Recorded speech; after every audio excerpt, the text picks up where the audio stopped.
Carta sobre a Felicidade a Meneceu. Vamos pegar algumas passagens desse livro, em formato de carta, escrito por Epicuro, e trazer algumas reflexões. Já deixo o meu convite para realizar a leitura desse livro, quem ainda não teve a oportunidade. É uma leitura rápida, uma leitura bastante interessante.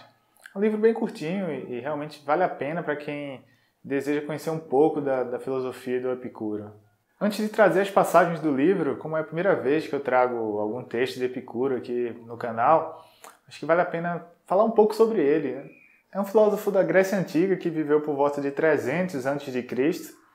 e ele fundou sua própria corrente filosófica, sua própria corrente de pensamento, conhecida como o epicurismo. Epicuro é conhecido como o filósofo do prazer, porque em seus pensamentos, em seus textos, ele traz a ideia de que a gente deve sempre buscar maximizar o prazer e reduzir a dor, reduzir o sofrimento.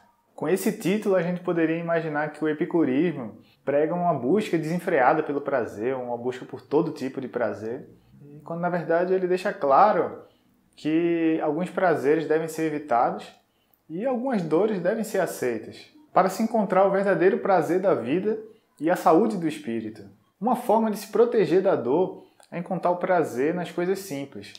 E com esse conceito em mente, o Epicuro construiu o que é conhecido como o Jardim de Epicuro, que pode ser visto como um tipo de fazenda onde os mestres e os discípulos viviam em busca de uma vida simples, com alimentação simples, em busca da verdadeira felicidade. Então, com essa primeira visão de quem seria Epicuro, desse contexto inicial, breve, vamos lá para a primeira citação do livro. Que ninguém hesite em se dedicar à filosofia enquanto jovem, nem se canse de fazê-lo depois de velho, porque ninguém jamais é demasiado jovem ou demasiado velho para alcançar a saúde do espírito.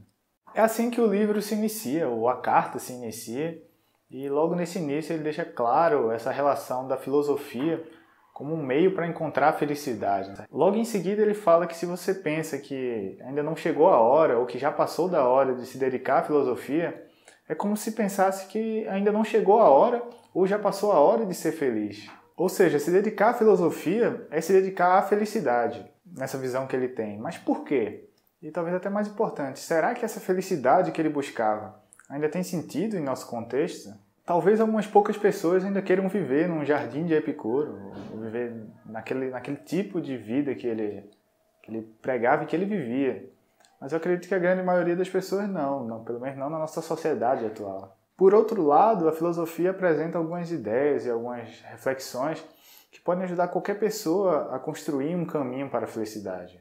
E nas próximas citações desse livro a gente vai pegar algumas dessas ideias. É necessário, portanto, cuidar das coisas que trazem a felicidade, já que, estando esta presente, tudo temos, e sem ela, tudo fazemos para alcançá-la. Essa citação levanta o questionamento do cuidado que a gente tem com as coisas que nos tornam felizes. Esse cuidado e o quanto a gente pensa nessas coisas que nos tornam felizes. Você cuida da sua felicidade? Muitas vezes a gente acaba deixando ela meio de lado realmente, e é algo tão precioso que a gente pode perder pela simples falta de cuidado. Perder a felicidade é perder potencial. E esse foi o pensamento que me ajudou a ficar mais tranquilo para investir na minha felicidade, mesmo com tantos outros objetivos concorrentes, objetivos que poderiam consumir tudo de mim, inclusive o espaço para a minha felicidade. Se você se sobrecarrega e se você tem dificuldade para encontrar um espaço para a felicidade, talvez seja importante ter isso em mente.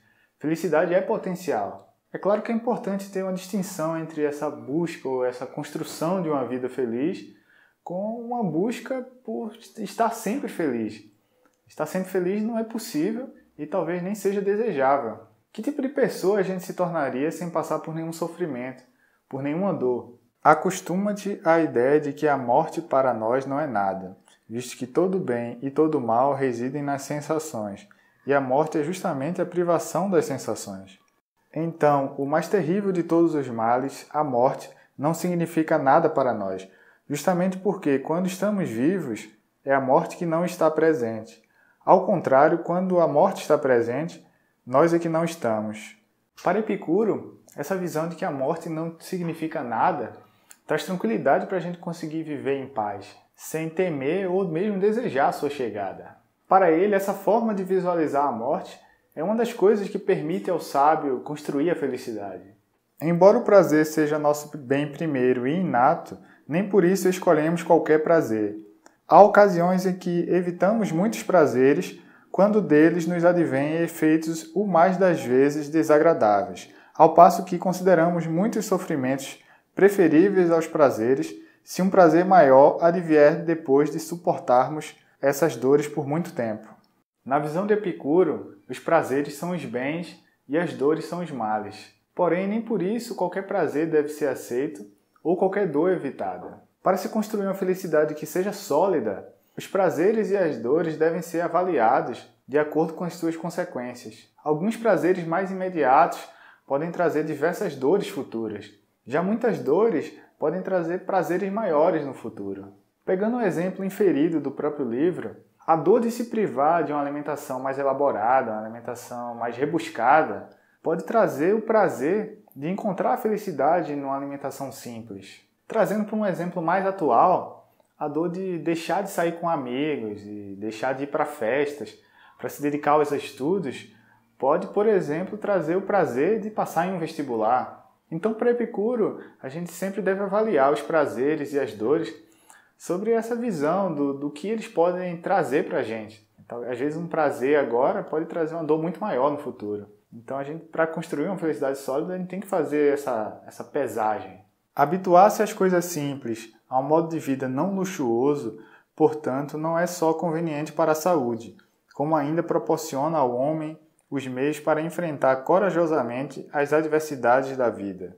O caminho para a felicidade, para ele, passa por se habituar por coisas simples, encontrar prazer na simplicidade. As coisas simples são mais fáceis de se encontrar e mais difíceis de se perder. Se a gente se acostuma com elas, a nossa felicidade se torna menos vulnerável, se torna mais sólida, mais estável.